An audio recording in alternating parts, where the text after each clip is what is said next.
Assalamualaikum warahmatullahi wabarakatuh. Kembali lagi di channel Radio Horor. Untuk kisah kali ini ada sebuah cerita yang diambil dari Twitter dari tulisannya Rian Nur Fajri. Dan untuk kisah yang akan saya bawakan kali ini, sebuah cerita yang berjudul Dia Mengawasi, Mendekat, dan Menakutkan. Dan sebelum kita lanjut ke ceritanya, tekan dulu tombol like video ini dan jangan lupa tekan juga tombol subscribe channel ini. Nyalakan juga lonceng notifikasinya agar tidak ketinggalan cerita-cerita lainnya dari channel ini. Dan buat teman-teman yang pengen membaca langsung ceritanya, nanti silakan saja kunjungi linknya yang nanti akan saya sertakan di kolom deskripsi. Dan seperti apa untuk kisah kali ini, langsung saja kita masuk ke ceritanya.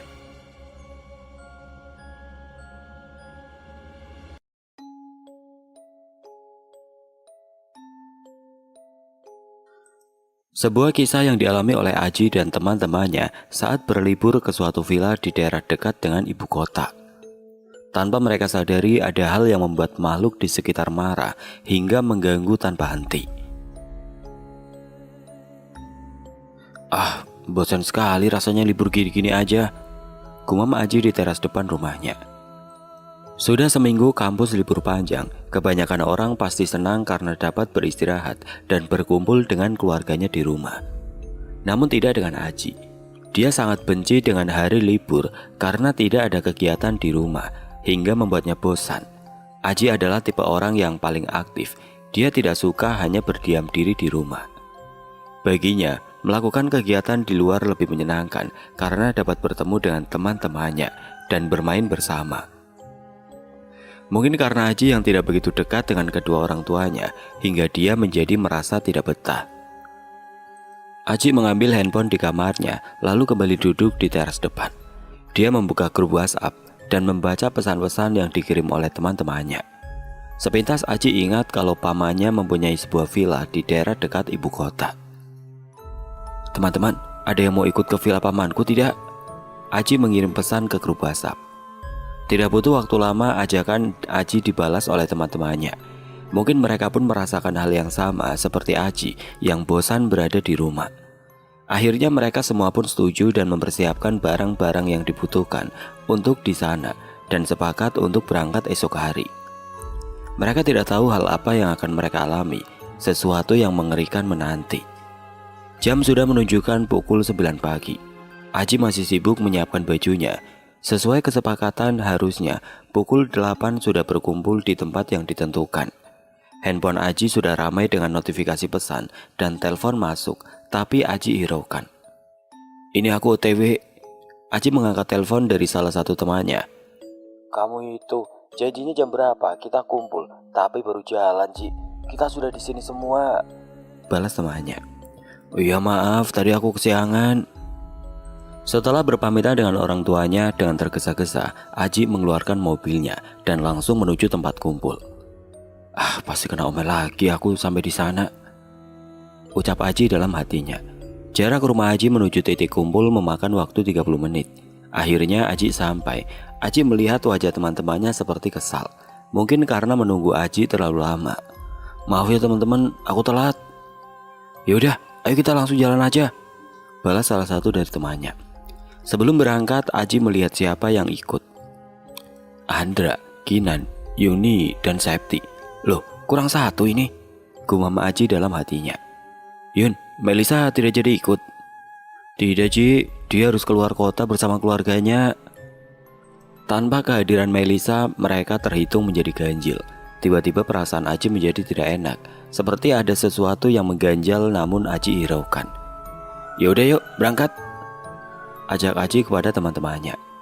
Setelah menempuh jarak yang cukup jauh, sampailah Aji dan teman-temannya di villa tersebut. Ini adalah kunjungan ketiga Aji ke sini, dan villa pamannya tersebut tidak disewakan untuk umum, hanya untuk acara keluarga saja. Aji membuka gerbang depan.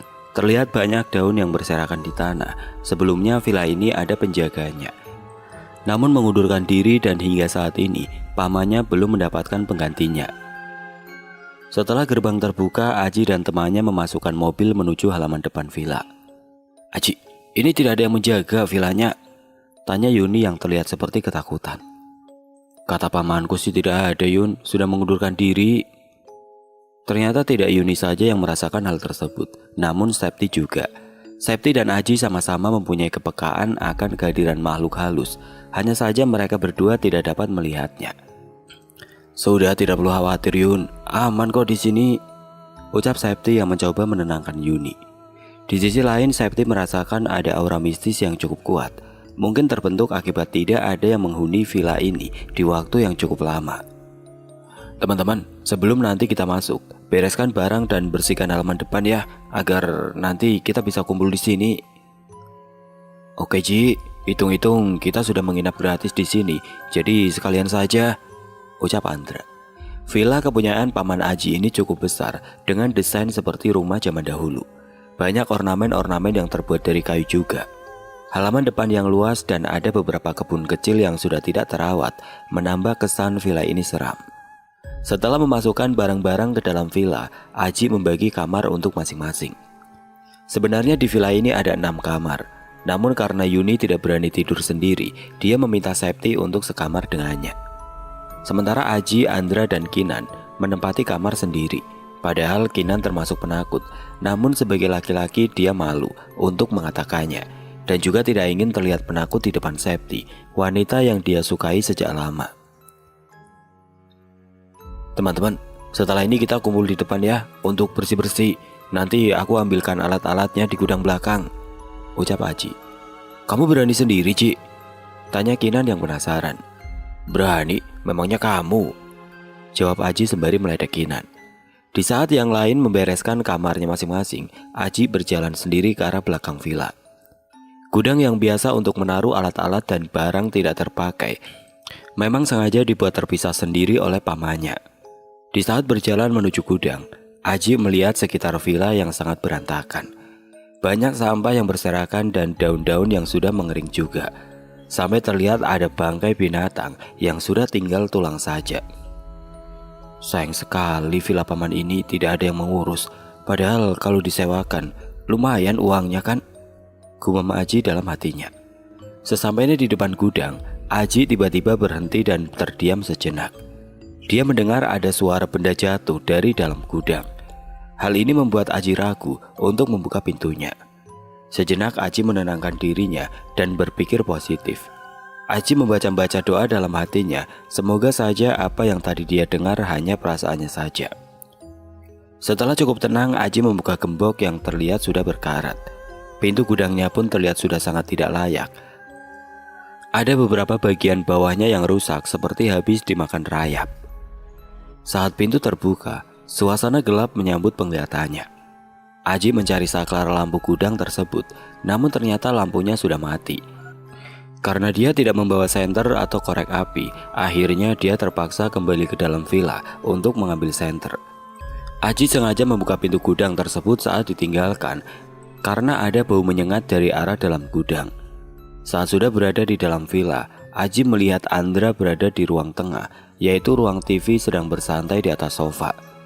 "Dra, kamu udah beres-beres kamarnya?" tanya Aji ke Andra. "Sudah Ji, aku kan bawa baju sedikit." "Oh ya udah, bantu aku cari senter Andra, karena gudang belakang lampunya mati dan gelap."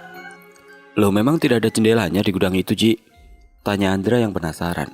"Tidak ada, itu tempat full kayu semua Andra, jadi tidak ada cahaya yang masuk ke dalam." "Ya udah deh, aku bantu cari," jawab Andra dengan sedikit malas. Aji dan Andra mencari di setiap lemari yang berada di villa tersebut, namun tidak ketemu. Sepertinya paman Aji tidak menyimpan senter di villa tersebut. Aji ingat ada pondokan kecil di dekat pintu gerbang. Pondokan itu adalah tempat penjaga villa ini. "Dra, coba kamu cari di dapur ya, aku cari di pondokan yang di samping gerbang itu." "Oh, oke deh Ci." Aji menuju pondokan kecil tersebut. Kembali yang terlihat kesan kumuh dan beberapa daun menutupi teras depannya. Aji tidak melihat gembok di pintunya. Kuncinya pun Aji tidak tahu. Dia coba buka pintu tersebut dan ternyata memang tidak terkunci sama sekali. Saat pintu terbuka lebar, Aji dikagetkan oleh tikus yang tiba-tiba saja berlari ke arah keluar dari dalam. Karena hal ini saja membuat jantung Aji berdetak cukup kencang. Aji mencari saklar lampu pondok tersebut dan untung saja dapat menyala. Terlihat debu mengisi ruangan pondok. Bangku dan meja makan tertutupi oleh plastik. Sepertinya penjaga sebelumnya sengaja menutupinya agar tidak kotor. Di tempat ini kembali terjadi sesuatu yang membuat jantung Aji berdetak kencang. Gelas yang berada di atas lemari bergeser. Aji tidak melihat, namun suara pergeseran itu terdengar cukup jelas olehnya. Astaga, ini masih siang, kenapa sudah mengganggu? Mungkin perasaan saya saja. Dia kembali membaca doa, lalu melanjutkan mencari senter di setiap lemari. Beruntung Aji menemukannya. Setelah mendapatkan senternya, tanpa pikir panjang, Aji langsung menuju pintu keluar. Namun saat berjalan, ada sesuatu yang membuat Aji kembali terhenti. Dia melihat sebuah foto yang terpajang di tembok pondok tersebut. Foto siapa ini ya? Oh, mungkin penjaga sebelumnya. Di foto tersebut ada seorang laki-laki tersenyum sedang berdiri di depan villa ini. Aji mendekatkan wajahnya ke foto tersebut karena ada hal aneh dari arah dalam villa. Dari jendela sebelah kanan seperti ada sesuatu yang mengintip dan terlihat samar, seperti membentuk sebuah mata yang berwarna merah. Seketika Aji merasa merinding melihatnya. Mungkin kotoran yang ada di jendela. Karena tidak ingin berpikir yang macam-macam, Aji langsung keluar dan meninggalkan pondok tersebut, lalu menuju langsung ke gudang belakang villa. Sesampainya di sana, Aji kembali terheran-heran karena pintu gudang saat dia meninggalkannya dalam keadaan terbuka.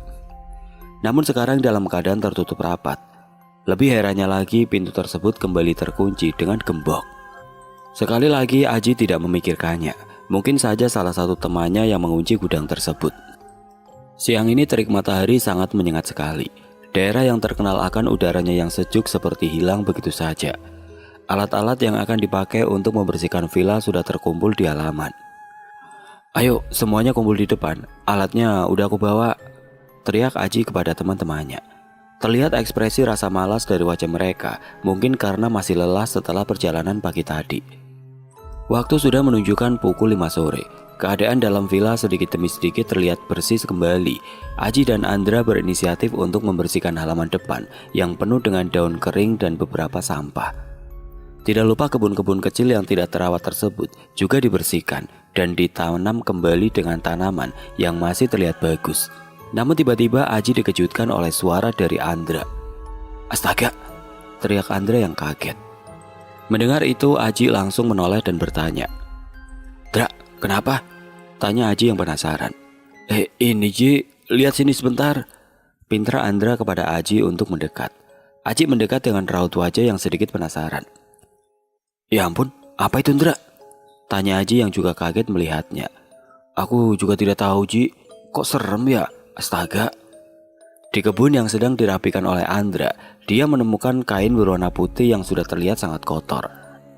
Setelah diusut, kain tersebut sangat persis dengan tali kafan.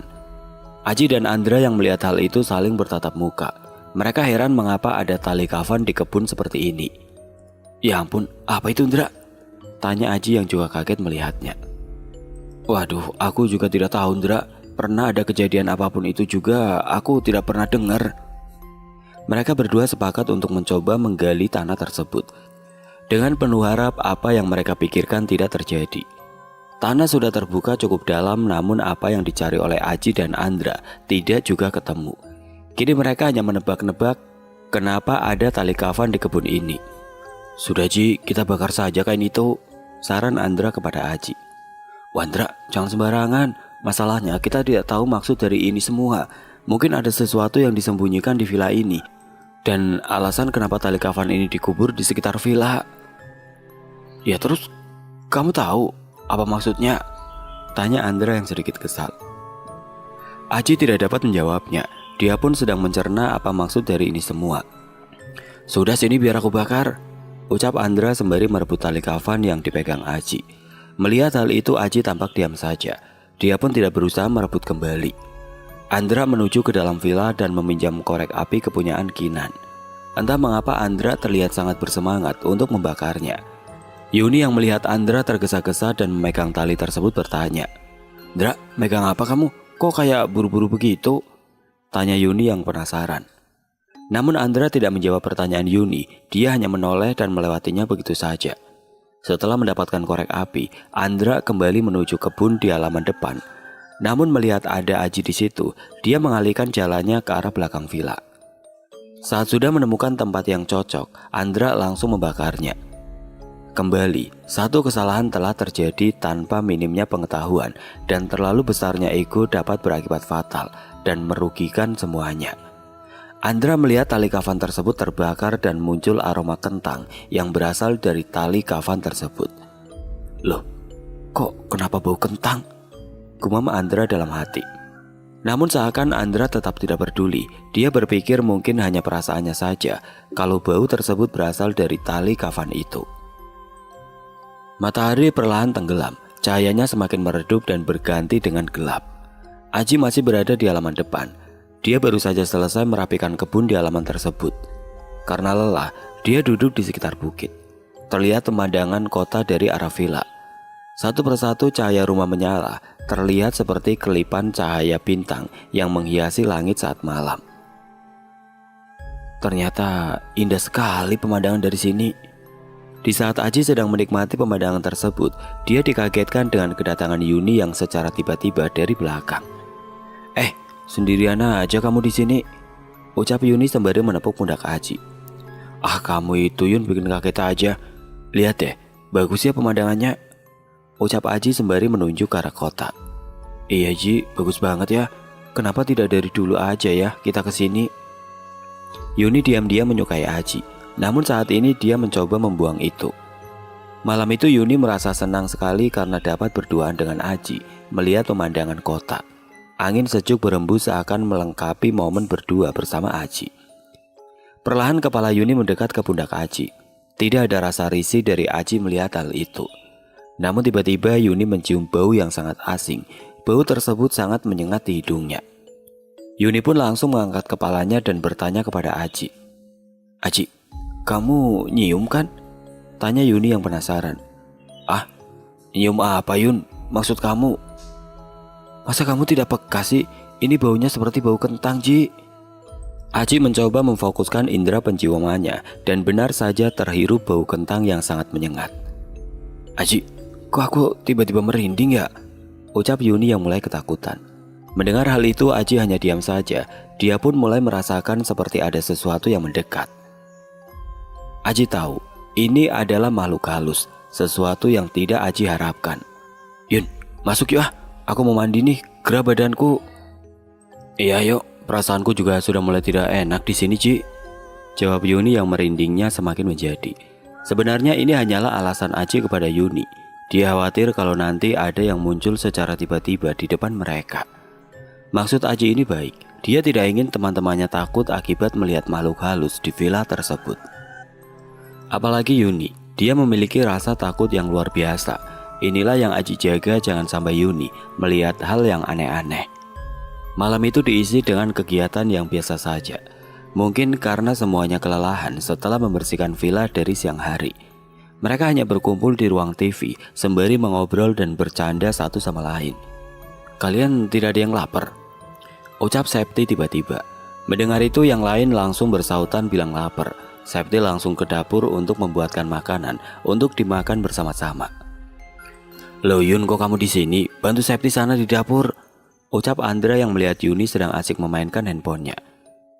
Iya, ganggu aja kamu itu, balas Yuni dan bangkit menuju dapur dengan ekspresi cemberutnya.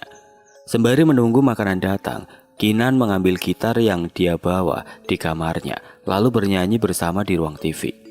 Saat sedang asik bernyanyi, Kinan mencium aroma bau kentang, bau yang sama seperti Aji dan Andra cium sore tadi. Yun, Sep, kalian masak apaan sih baunya sampai kesini? Teriak Kinan.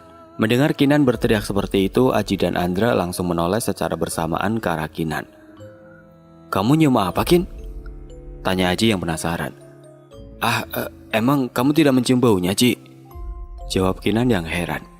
Enggak, bau apa sih? Tanya Aji yang makin penasaran. Namun dalam hatinya Aji berharap bukan bau yang sama seperti yang dia cium di halaman depan tadi. Bau kentang Ci, jawab Kinan. Aji dibuat terheran-heran karena dia pun tidak mencium bau tersebut. Lalu dia menoleh ke arah Andra dan bertanya padanya. Dra, kamu cium baunya? Enggak Ci, jawab Andra yang terlihat grogi. Mendengar jawaban Andra seperti itu, muncul rasa penasaran dari Aji. Dia merasa ada sesuatu yang disembunyikan oleh Andra. Dra, kamu kenapa? Nggak apa-apa kok, Ji, jawab Andra sembari memalingkan wajahnya dari Aji. Melihat Aji yang memaksa Andra untuk jujur, Kinan pun ikut memaksa Andra. Dia ikut penasaran dan apa sebenarnya hingga Aji seperti itu kepada Andra. Udah Andra, jujur saja.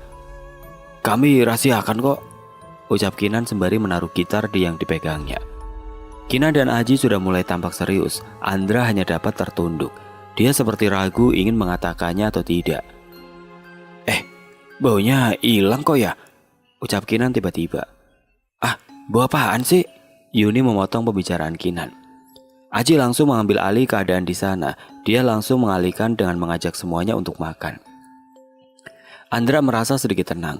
Dia merasa beruntung dengan kedatangan Yuni yang secara tiba-tiba. Kalau pembicaraan tadi diteruskan, bisa berapa nanti yang cewek-cewek ketakutan? Gumam Aji dalam hatinya. Ayo dimakan. Andra, ayo makan. Jangan grogi gitu santai aja, ucap Septi yang sepertinya mengerti keadaan Andra saat itu. Apaan sih kalian ini? Ngomongin apa sih? Septi, maksudnya Anda grogi itu kenapa sih? Tanya Yuni dengan polosnya. Gak apa-apa Yun. Udah, ayo makan. Nanti keburu dingin gak enak lagi, jawab Septi sembari mengambil makanan di depannya. Aji dan Andra hanya bisa terdiam. Ada rasa penasaran besar dalam pikiran Aji kepada Andra. Pasti dia menyembunyikan sesuatu. Tiba-tiba terlintas di pikiran Aji tentang kejadian sore tadi. Tali kafan. Ya, pasti ini ada hubungannya dengan itu, ucap Aji dalam hatinya. Setelah semua makan habis, Andra berinisiatif untuk mencuci piring bekas makanan. Andra terkesan seperti menghindar dari sana. Aji merasa aneh. Tidak seperti biasanya Andra punya kemauan untuk mencuci piring. Ayo aku bantu Andra. Mendengar kata-kata itu, Andra hanya bisa diam tanpa menjawab sama sekali. Septi melihat ekspresi Aji dan Andra yang terlihat aneh.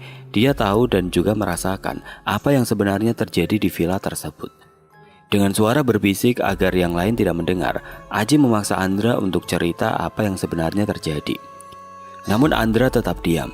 Dia tetap merahasiakan apa yang dialami sore tadi. Ya udah, kalau kamu tidak mau jawab, Andra, kalau ada apa-apa di sini, kamu yang akan bertanggung jawab, ucap Aji yang kesal kepada Andra. Nanti ada saatnya aku akan cerita, Ji, balas Andra secara tiba-tiba. Ayo, ketahuan bisik-bisik ya kalian. Secara tiba-tiba Septi mengagetkan Aji dan Andra. Aduh Sep, jangan kayak gitu dah. Iya maaf, aku tahu kalian lagi ngomongin sesuatu kan. Enggak kok, kata siapa, balas Andra. Alah, kalian itu jangan rahasia-rahasiaan deh sama aku. Bau kentang kan? Ucap Septi dengan suara yang sedikit keras. Pelan-pelan Sep, nanti yang lain denger, ucap Aji yang terlihat sedikit panik. Septi pun menyarankan untuk tidak membicarakannya karena Septi khawatir makhluk tersebut datang. Aji dan Andra pun menuruti. Mereka berdua langsung bergegas kembali ke kamarnya masing-masing.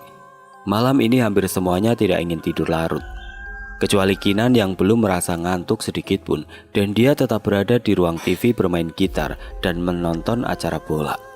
Waktu sudah menunjukkan pukul 11 malam, dan Kinan pun masih asik di sana. Suara binatang malam menghiasi heningnya suasana. Walaupun Kinan menonton bola, dia sama sekali tidak berteriak. Dia tidak mau mengganggu waktu istirahat teman-temannya yang sedang tertidur. Saat sedang asik menonton, kembali bau kentang terhirup oleh indera penciuman Kinan. Kali ini Kinan penasaran dari mana bau tersebut berasal. Dia bangkit dari sofa dan berjalan mengelilingi semua sudut mencari asal bau tersebut. Dari kamar mandi sampai teras belakang Kinan hampiri, namun tidak juga menemukannya. Terbesit di pikirannya bagian yang belum dia periksa, yaitu kamar teman-temannya. Kinan bergegas menuju ke sana. Makin dekat, bau kentang tersebut makin kuat. Awalnya Kinan membuka kamar Aji. Dia melihat ke dalam dan tidak menemukan apapun. Dia juga melihat Aji sudah tidur lelap di kasurnya. Perlahan dia tutup pintunya agar tidak membuat Aji terbangun. Kinan beralih ke arah kamar Andra yang berada di dekat pintu masuk villa. Di sini Kinan mencium aroma bau kentang makin kuat. Perasaan Kinan pun semakin kacau. Dia ragu apakah harus melihatnya atau tidak.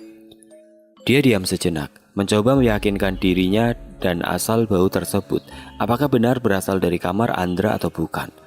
Setelah yakin, Kinan dengan sangat perlahan membuka pintu kamar Andra. Jantungnya berdetak kencang, harap-harap cemas melanda perasaannya. Saat pintu sudah terbuka cukup lebar, Kinan melihat kamar Andra yang gelap diisi oleh cahaya bulan melewati jendela kamar. Posisi kasur Andra yang berada di belakang pintu membuat Kinan harus lebih memasukkan kepalanya ke dalam kamar. Saat itu juga dengan jelas Kinan melihat sosok yang sangat mengerikan, sosok yang sangat tidak dia harapkan. Sesosok pocong sedang berdiri di atas tubuh Andra. Sosok tersebut seperti sedang memperhatikan Andra yang tertidur lelap. Kinan dengan sangat jelas melihat wajah dari sosok itu yang hitam dan hancur. Terdapat satu bola matanya yang menggantung dan di bagian mata satunya terlihat bolong. Dengan jarak yang sangat dekat tersebut membuat Kinan tidak kuat dan pingsan saat itu juga. Jam menunjukkan pukul 3 pagi. Kinan terbangun dari pingsannya dengan kondisi baju yang basah akibat dari keringat. Dia tersadar namun dalam keadaan yang sedikit pusing di kepalanya. Setelah kesadarannya terkumpul, dia ingat apa yang membuatnya pingsan saat itu, lalu bergegas menuju kamarnya, meninggalkan kamar Andra dalam keadaan pintu terbuka. Kinan merasa gemetar. Itu adalah pertama kalinya melihat sosok makhluk halus selama hidupnya. Selama berada di kamar, Kinan tidak dapat tidur. Pikirannya masih terus terbayang oleh sosok yang tadi dia lihat. Dia ingin menuju kamar Aji, namun ada sedikit rasa tidak enak apabila membangunkan temannya itu. Dia mencoba menahan rasa takutnya, namun akhirnya kalah. Tidak peduli Aji bangun atau tidak, dia langsung bergegas menuju kamar Aji. Dia masuk dan langsung merebahkan dirinya di samping tubuh Aji. Namun tetap saja dia kesulitan untuk memejamkan matanya. Badannya yang selalu bergerak ke kanan dan ke kiri membuat Aji merasa risih dan terbangun. Siapa sih ini? Ganggu orang tidur aja. Kalau Aji yang merasa terganggu. Ini aku Ji, numpang ya malam ini, jawab Kinan yang sedang ketakutan. Ya ampun Kin, emang kenapa di kamar kamu? Tanya Aji yang sedikit kesal. Tidak apa-apa Ji, maaf ya jadi ganggu tidurnya, ucap Kinan yang merasa tidak enak dengan Aji. Ya udah tidur, jangan ganggu, perintah Aji kepada Kinan. Aji kembali tertidur lelap, namun Kinan tetap saja tidak dapat memejamkan matanya. Dia sudah membaca doa namun hasilnya tetap nihil. Bayangan pocong tersebut tidak dapat dia singkirkan. Kinan terdiam, kali ini pikirannya kosong. Dia tidak tahu harus bagaimana dan kembali dengan tiba-tiba bau yang Kinan takuti menyeruak di dalam kamar Aji. Kinan sudah paham, ini adalah pertanda ada sesuatu yang akan datang. Dia menarik selimut dan menutupi seluruh badannya. Badannya gemetar sangat hebat dan keringat pun kembali membasahi bajunya. Aji yang berada di sisi kanan kasur masih terlihat terlelap. Sekuat tenaga Kinan membaca doanya. Perlahan bau kentang itu pun menghilang. Dia merasa cukup tenang sekarang. Dalam pikirnya, apabila bau tersebut hilang, berarti sosok tersebut telah pergi. Perlahan Kinan membuka selimut yang menutupi wajahnya. Terlihat atap kamar yang sedikit rusak akibat rembesan air hujan. Perasaannya sedikit lega.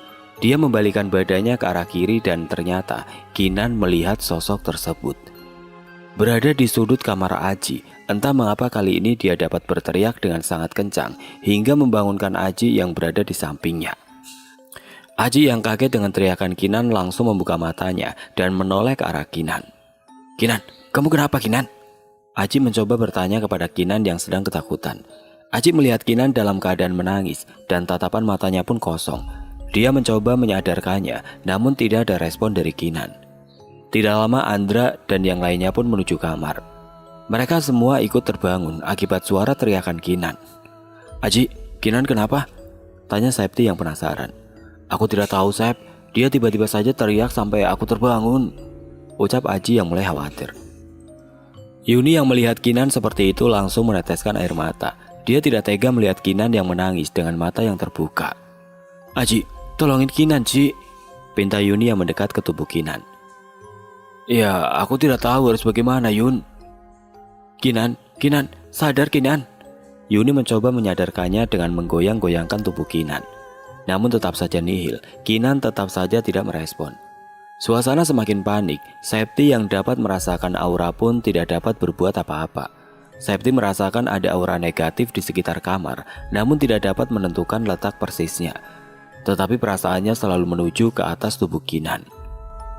Yuni makin memperkeruh keadaan. Secara tiba-tiba dia terjatuh di lantai. Andra langsung mengangkat tubuh Yuni dan membawanya ke kamarnya. Sementara Septi menemani Yuni dan mencoba membuatnya sadar kembali. Keadaan Kinan perlahan membaik. Dia sudah mulai berkedip dan tangisnya pun ikut terhenti. Aji mengambil air putih di dapur untuk Kinan agar dapat tenang kembali. "Kin, minum dulu ya, biar kamu agak sedikit tenang." Kinan tidak menjawab satu patah pun. Dia menuruti apa yang dipinta oleh Aji. Sementara itu Andra kembali ke kamar Aji untuk melihat kondisi Kinan. "Gimana Ci? Sudah agak tenang si Kinan?" "Sudah Andra." Syukurlah keadaan semuanya kembali pulih. Namun Yuni masih dalam keadaan pingsan. Aji menaruh gelasnya dan meminta Andra untuk menemani Kinan. Dia ingin melihat dan membantu menyadarkan Yuni yang pingsan. "Gimana Sep?" "Belum Ji. Kamu ada minyak kayu putih tidak?" "Waduh tidak ada Sep. Mau aku belikan dulu." "Kamu itu gimana Ci? Nggak lihat ini jam berapa? Mana ada warung yang buka?" Ucap Septi yang kesal kepada Aji. Saking paniknya Aji tidak sadar bahwa saat itu sudah pukul 4 pagi. Akhirnya Septi usul untuk membiarkan Yuni sampai tersadar dengan sendirinya. Dia yakin Yuni tidak apa-apa dan hanya kaget saja melihat keadaan Kinan seperti tadi. Aji hanya menuruti saja. Dia pun tidak tahu harus berbuat apa. "Ya udah, kita lanjut tidur dulu saja ya semuanya," pinta Aji kepada Septi dan Andra. Aji melihat Kinan, matanya sudah tertutup pertanda dia sudah terlelap dalam tidurnya. Andra pun kembali ke kamarnya, sementara Aji menemani Kinan untuk berjaga-jaga, takut jika ada hal yang tidak diinginkan. Malam itu sebuah teguran awal akibat perlakuan Andra melewati batas. Pukul 10:30 siang, Aji terbangun dari tidurnya. Setelah kejadian pagi tadi, entah mengapa tubuhnya terasa lelah sekali. Dia menoleh ke kiri, melihat tubuh Kinan yang meringkuk, seakan berlindung dari sesuatu yang mengerikan. Dia menatap langit, pikirannya mencoba meluruskan kejadian apa saja yang terjadi di villa ini semenjak kedatangan mereka. Terakhir kali dia datang ke sini pada saat Aji berumur 13 tahun, waktu yang lama untuk mengulang memori. Tidak pernah Aji menyangka kalau ada sesuatu yang menakutkan bersemayam di villa ini. Dia ingat dulu, tidak ada makhluk yang mengganggu. Apakah ini penyebab penjaga tersebut meninggalkan villa? Terbesit di dalam pikiran Aji pertanyaan tersebut. Untuk saat ini Aji enggan meneruskan tebakannya tersebut. Dia bangkit secara perlahan agar Kinan tetap ternyenyak dalam tidurnya. Aji tahu, mengalami hal seperti tadi pagi adalah hal yang mengerikan. Bayang-bayang akan selalu menghantui. Dak dak dak. Aji menggedor pintu kamar Andra. "Dra, bangun." Tidak ada jawaban dari dalam kamar. Sepertinya dia masih nyaman dengan mimpinya. Aji tinggalkan lalu menuju kamar Yuni dan Septi. Namun pintunya sudah dalam keadaan terbuka. "Kemana mereka ya?" tanya Aji dalam hatinya. Dia menuju halaman depan. Benar saja ternyata Yuni dan Septi sedang merapikan kebun kecil yang telah Aji selesaikan kemarin sore. "Kalian ngapain? Kan sudah aku rapikan kemarin," ucap Aji kepada Yuni dan Septi. "Kamu itu laki-laki, mana bisa merapikan kebun seperti ini? Kamu lihat saja, ini pohon-pohon kecilnya berantakan." Yuni hanya terdiam, tidak ada sepatah kata darinya. "Yun, kamu tidak apa-apa?" tanya Aji. "Oh, tidak apa-apa kok Ji, cuma aku lagi malas saja bicara," jawab Yuni sambil memetik daun yang layu. "Oh begitu, aku kira kamu kenapa. Ya udah, aku mandi dulu ya. Kalian sudah sarapan?" "Sudah Ji, tadi pagi kita buatkan nasi goreng. Kita juga sisakan untuk kalian kok." "Oke deh, terima kasih ya Sep, Yun."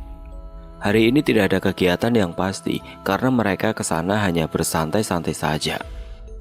Semenjak kejadian tadi pagi, keadaan villa menjadi seperti berubah. Cuaca di wilayah yang dingin namun terasa panas sekali di dalam villa. Septi kembali merasakan kehadiran makhluk tersebut, begitupun juga Aji. Mereka merasa ada sesuatu yang mengawasi.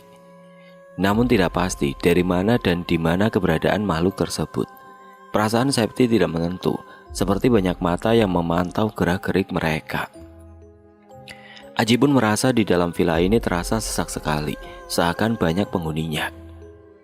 Sore sudah mendekat, Kinan belum juga terbangun dari tidurnya. Aji dan yang lain merasa aneh, mengapa sampai saat ini Kinan masih terlelap. Andra yang sudah terbangun dari siang tadi mencoba membangunkan Kinan. "Kin, bangun, kamu tidur kuat sekali," ucap Andra sembari menggoyangkan tubuh Kinan. Syukurlah Kinan terbangun, namun tatapannya kosong, ada yang berbeda darinya. Kinan yang biasa terlihat aktif namun kali ini berubah drastis. "Kamu mandi dulu sana, Kin, nanti gabung di ruang TV ya." Kinan hanya mengangguk. Dia langsung bangun dan berjalan menuju kamarnya. Aji melihat wajah Kinan sedikit berbeda, seperti wajah orang lain. Tidak terasa malam kembali datang. Kinan sekarang menjadi sangat pendiam. Semenjak dibangunkan oleh Andra dan kembali ke kamarnya, dia tidak lagi keluar. Entah apa yang membuatnya seperti itu. Aji mencoba untuk menyapanya, namun urung karena dilarang oleh Septi. Mungkin Kinan masih shock dan ingin menyendiri. Untuk saat ini mereka semua membiarkan Kinan sendiri. Kalau sudah waktunya, dia pasti akan kembali seperti biasa. Tidak ada yang aneh saat mereka berkumpul di ruang TV. Tidak ada bau kentang, penampakan pun tidak ada. Hingga saatnya semua kembali ke kamarnya masing-masing untuk tidur karena waktu sudah menunjukkan pukul 12 malam. Sunyi, suara binatang malam kembali menyelimuti suasana. Tidak ada lagi suara TV yang menyala seperti malam sebelumnya. Andra terlelap dengan cepat. Mungkin karena udara yang sejuk membuatnya mudah mengantuk. Hingga akhirnya Andra bermimpi sesuatu yang mengerikan. Dia bermimpi berada di dalam villa sendiri, tidak terlihat teman-temannya saat itu. Dia mencari ke dalam setiap ruangan, namun tidak menemukannya. Andra menuju halaman depan. Dia masih berusaha mencari teman-temannya, namun tetap saja nihil. Dia berteriak dan tidak ada yang menyaut satupun. Dia melihat pondok penjaga villa dengan kondisi lampu menyala. Terlihat sekilas bayangan seperti orang berjalan. Melihat itu Andra mencoba menghampiri. Dia pikir mungkin itu salah satu temannya. Dari jauh pondok tersebut terlihat seperti rapi dan bersih. Namun saat dekat, terlihat akar yang menjulur di dinding dan sampah berserakan di teras depan. Andra melangkahkan kakinya. Teras yang terbuat dari kayu membuat setiap langkah Andra terdengar. Kondisi pintu rumah sedikit terbuka. Tiba-tiba terdengar suara benda jatuh dari arah dalam. Andra berhenti, jantungnya berdetak kencang. Entah mengapa aura seramnya cukup kental hingga membuat Andra merinding. Tangannya menghampiri gagang pintu yang terbuat dari kayu. Dia dorong secara perlahan. Sembari membuka pintu, Andra mencoba memanggil nama-nama temannya. "Ji, Yun, Sep, halo," ucap Andra dengan sedikit bergetar. Tidak ada saut dari dalam. Dia sedikit mengintip ke arah dalam namun tidak melihat siapapun. "Kinan, teman-teman, ayolah, ini tidak lucu, keluarlah," ucap Andra yang semakin takut. Tiba-tiba dari arah ujung ruang, Andra melihat sebuah bayangan berwarna hitam menguntip dari belakang dinding. Tidak ada wajah, rambut atau bentuk apapun. Hanya bayangan hitam pekat yang terlihat. Andra memfokuskan penglihatannya ke bayangan tersebut. Dia baru pertama kalinya melihat penampakan seperti itu. "Ci!" Andra mencoba memanggil bayangan tersebut. Namun saat dipanggil, bayangan itu langsung menghilang. Andra yang penasaran mencoba mendekati. Dengan langkah terburu-buru dia ke sana. Namun ternyata tidak ada siapapun. Andra yang mulai tersadar bahwa itu adalah penampakan makhluk halus. Dia dengan cepat membalikkan badannya dan berjalan menuju pintu keluar. Belum sampai pintu, Andra terhenti. Dia mencium bau yang tidak asing. Bau yang sama saat dia membakar tali kafan sore itu. Bau kentang. Seketika tubuh Andra bergetar. Badannya tidak dapat digerakkan sama sekali. Seakan bau tersebut menghipnotis tubuhnya untuk diam. Keringat mengucur. Kaos yang dia pakai perlahan basah. Lalu ada suara yang memanggilnya. Suara yang Andra kenal. Suara salah satu temannya. "Kinan, ya, itu suara Kinan," ucap Andra dalam hatinya. Andra. Suara Kinan terdengar lirih. Andra menoleh secara perlahan. Andra pun sebenarnya tidak terlalu yakin kalau suara itu benar suara Kinan. Namun jiwa penasaran Andra begitu besar hingga memaksa untuk melihat. Saat menoleh ternyata tidak ada siapapun. Andra heran karena dia yakin suara itu berasal dari belakangnya. Saat kembali menoleh ke depan, dia terkejut. Jantungnya seakan berhenti berdetak. Badannya bergetar sangat hebat. Sesosok pocong dengan wajah yang hitam tanpa mata dan bagian dalam mulutnya terlihat oleh Andra. Sangat jelas hingga membuat Andra berteriak sekencang-kencangnya. Tubuhnya tetap tidak dapat bergerak. Dia ingin kabur namun usahanya sia-sia. Andra merasakan tubuhnya lemas. Tenaganya hilang saat melihat pocong tersebut. Namun entah mengapa seperti ada yang menahannya. Hampir 1 menit sosok tersebut berada di depan Andra dengan kondisi melayang dan diam. Sosok tersebut terlihat seolah marah, seperti ada hal yang tidak disukai oleh sosok tersebut dan berniat membalaskan dendamnya. Tubuh yang transparan membuat Andra dapat melihat benda yang berada di belakang pocong tersebut. Dengan kondisi seperti itu, Andra sudah pasrah. Dia tidak tahu harus bagaimana. Dia ingin rasanya pingsan dan memejamkan matanya, namun sosok tersebut seperti tidak mengizinkannya. Sosok itu ingin Andra melihatnya dengan jelas. Akhirnya pocong tersebut perlahan menghilang, tepat di depan mata Andra. Sesudah pergi, tubuhnya dapat digerakkan. Dia terhuyung dan terjatuh di atas lantai pondok tersebut. Penglihatannya memudar lalu menjadi gelap. Andra pingsan tidak sadarkan diri. Di dalam pingsan tersebut, Andra seperti bermimpi kembali. Dan yang aneh adalah, mimpi tersebut sama dengan kejadian tersebelum Andra pingsan. Kejadian yang sama, melihat sosok yang sama dan pingsan di tempat yang sama pula. Dia merasa seperti dipermainkan oleh sosok pocong tersebut.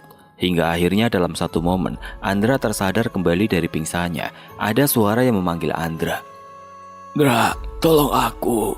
Andra tidak mengenal suara tersebut, namun terdengar seperti kesakitan. Saat mendengar suara tersebut, Andra masih dalam keadaan mata tertutup. Dia seakan tidak mempunyai keberanian untuk membuka matanya. Andra mencoba membaca doa di dalam hatinya, namun sulit sekali rasanya. Dia merasa tidak mengingat apapun. Sampai akhirnya ada suara yang membuat Andra terdiam kembali. Tubuhnya bergetar kencang. Dia memaksa memejamkan matanya dengan keras. Serak, serak, serak. Suara itu berasal dari belakang tubuhnya, seakan mencoba mendekat. Setelah suara tersebut menghilang, muncul kembali bau yang Andra takuti. Bau kentang yang kini bercampur dengan bau anyir. Saat itu juga Andra panik dan langsung membuka matanya. Namun saat matanya terbuka, dia melihat kain yang lusuh tepat berada di depan wajahnya. Andra terdiam, pikirannya kacau. Matanya perlahan mengikuti alur kain lusuh tersebut yang menuju ke atas. Namun saat mencapai tengah, Andra tersadar. Itu bukanlah kain biasa, namun sosok pocong yang membuatnya pingsan. Kali ini tanpa pikir panjang, Andra bangkit dan berlari melewati sosok itu. Dia berlari tanpa henti. Tidak terasa air matanya jatuh dan membasahi wajahnya. Andra masuk ke dalam villa dan masuk ke dalam kamarnya. Dia tidak tahu kemana teman-temannya pergi. Dia tidak peduli. Dia hanya memikirkan bagaimana caranya lari dari sosok pocong tersebut. Sesampainya di kamar, Andra berlindung di balik selimutnya. Dia memejamkan matanya, namun kali ini sulit. Dia kembali pasrah dan menangis sejadi-jadinya. Tolong aku, ucap Andra dengan terbata-bata. Tiba-tiba ada bunyi hentakan dari arah pintu kamarnya. Brak! Andra mendengar suara itu terkejut. Jantungnya makin berdetak sangat kencang. Rasanya dia ingin kembali pingsan namun tidak bisa. Setelah suara hentakan itu, ada suara tangisan dari arah luar kamar Andra. "Kinan!" ucap Andra dalam hatinya. Suara tangisan itu sangat mirip dengan Kinan. Namun kali ini Andra tidak ingin tertipu seperti sebelumnya. Andra tetap diam di bawah selimut. Dia berharap ini semua akan berakhir. Dia tidak dapat membedakan apakah sedang bermimpi atau nyata. Dia mencoba menggigit tangannya dan terasa sangat sakit. Sosok tersebut membuat mimpi Andra seperti kenyataan. Hal tersebut hampir membuat Andra gila. Sesaat suara hening. Tidak ada suara sedikit pun dari arah luar kamarnya. Tangis Andra pun perlahan terhenti. Getaran tubuhnya pun begitu. Andra ingin membuka selimutnya namun keberaniannya tidaklah cukup. Dia tetap bertahan walau rasa panas dirasakan tubuhnya. Kembali bau kentang dan anyir melewati penciuman Andra. Dia pun makin menguatkan pegangan dan menarik selimutnya kencang. Pikirnya agar sosok tersebut tidak dapat menarik selimutnya. Matanya memejam kembali. Dalam pikirnya hanya terbesit kata-kata. Ayo pingsan, aku mohon pingsan," ucap Andra dalam pikirannya. Namun tetap saja dia tidak bisa melakukannya. Rasa ingin pingsan yang besar sepertinya tidak dapat membantu. Andra tidak lagi mencium bau kentang itu. Dia mencoba membuka matanya perlahan. "Ah!" teriak Andra sangat keras. Sosok tersebut berada di dalam selimut bersama Andra dan persis tepat di depan wajahnya, berjarak sekitar 20 cm saja. Bau busuk dan bau darah tercium oleh Andra. Wajah yang hitam keriput dengan beberapa bagian tulang terlihat oleh Andra. Andra tidak dapat berkedip, mulutnya menganga dan air matanya mengalir membasahi bantal. Di saat sosok pocong tersebut berada di depannya, Andra terbangun. Dia melihat Aji, Yuni dan Septi berada di sekitarnya. Dia merasa beruntung ternyata itu semua hanyalah mimpi semata, namun dia terheran mengapa terasa sangat nyata. Andra menangis dan memeluk Aji yang berada di samping tubuhnya. Melihat itu, Aji bingung ada apa dengan Andra. "Dra, kamu mimpi buruk ya?" "Terima kasih, Ci. Terima kasih, lu udah bangunin aku," ucap Andra yang terbata-bata karena menangis. Iya Ci, iya. Sudahlah, kamu laki-laki tidak pantas menangis," balas Andra. Aji meminta Septi untuk mengambilkan segelas air putih di dapur. Dengan sigap, Septi langsung berjalan. Yuni hanya terdiam. Dia sudah paham apa yang terjadi dan kali ini tidak pingsan. Andra bercerita apa yang dia alami di mimpinya. Mendengar itu, Aji meminta Andra untuk jujur apa yang dia lakukan selama di villa tersebut. Belum bercerita, suara teriakan terdengar dari arah dapur. Aji, Yuni dan Andra yang terkejut langsung menghampiri asal suara tersebut. Mereka khawatir terjadi apa-apa dengan Septi. Saat sampai di dapur, mereka melihat Septi dengan posisi terduduk dan menangis. Yuni langsung memeluk Septi dan bertanya apa yang terjadi. Saat Septi sedang menuangkan air ke dalam gelas, ada bau kentang yang menyeruak di dapur, namun Septi tetap tenang saat itu. Dia tahu ada yang mengawasinya semenjak keluar dari kamar Andra, namun dia tidak pedulikan. Hingga saat menuangkan air tersebut, Septi menoleh ke kanan karena ada sesuara gesekan di dinding arah luar. Namun saat menoleh, Septi melihat sosok pocong yang sedang memperhatikannya dengan tubuh setengah berada di luar. Kali ini, sosok yang Septi lihat berbeda dengan apa yang Andra lihat. Andra yang belum pulih dari ketakutannya bertanya kepada Septi seperti apa sosoknya. Namun setelah dijelaskan, Andra heran mengapa berbeda dengan apa yang ada di mimpinya. "Sep, kok beda dengan apa yang aku lihat di mimpi tadi ya?" ucap Andra dengan sedikit gemetar. "Aku tidak tahu, Andra," ucap Septi yang melihat Andra namun langsung membuang pandangannya ke arah lain. Septi meminta Andra untuk membaca-baca doa. "Kenapa, Sep? Kenapa aku harus baca-baca doa?" tanya Andra yang kebingungan dengan permintaan Septi. "Di belakang kamu ada itu," ucap Septi sembari menunjuk ke arah belakang Andra dan satu tangannya menutup wajah. "Ada apa, Sep? Tolong jangan menakut-nakuti," ucap Andra yang langsung merinding. Karena penasaran, Andra ingin menoleh namun dilarang oleh Septi. Begitupun dengan Aji dan Yuni. Andra perlahan merebahkan tubuhnya. Dia duduk tepat berada di depan Septi. Yuni pun begitu. Dia langsung memeluk Septi dengan keadaan menangis. Mereka berempat saling mendekatkan dirinya. Aji mencoba menenangkan suasana, namun rasa takutnya pun perlahan muncul. Seakan rasa takut teman-temannya menular kepadanya, Aji pun ikut merasa merinding mendengar perkataan Septi. Di sisi lain, Aji sudah merasakan kehadiran makhluk tersebut, namun dia lebih memilih diam. Namun bukan berarti dia berani. "Semuanya, kita baca doa ya, semoga kita baik-baik saja," pinta Aji kepada teman-temannya. Mereka berdoa bersama, membungkukkan tubuhnya masing-masing. Bau kentang itu pun tidak juga menghilang, namun makin menguat aromanya. Saking kuatnya hingga membuat Yuni merasakan mual luar biasa. Aji meminta Yuni untuk menutup hidungnya, namun tetap saja bau tersebut tercium. Septi menaikkan kepalanya. Dia mencoba melihat sekitar. Awalnya dia berniat ingin tahu apakah sosok tersebut masih berada di sana. Ternyata sudah menghilang. Septi sedikit tenang namun masih merasa was-was karena dia masih merasakan kehadirannya. "Ayo, kita pindah ke kamar," ajak Septi ke yang lain. Tanpa pikir panjang, mereka semua langsung bangkit dan berlari ke arah kamar yang berada di dekat pintu masuk. Namun saat melewati depan pintu kamar Kinan, Aji berteriak. Dia merasa khawatir dengan keadaan Kinan. "Kalian duluan, aku jemput Kinan dulu ya."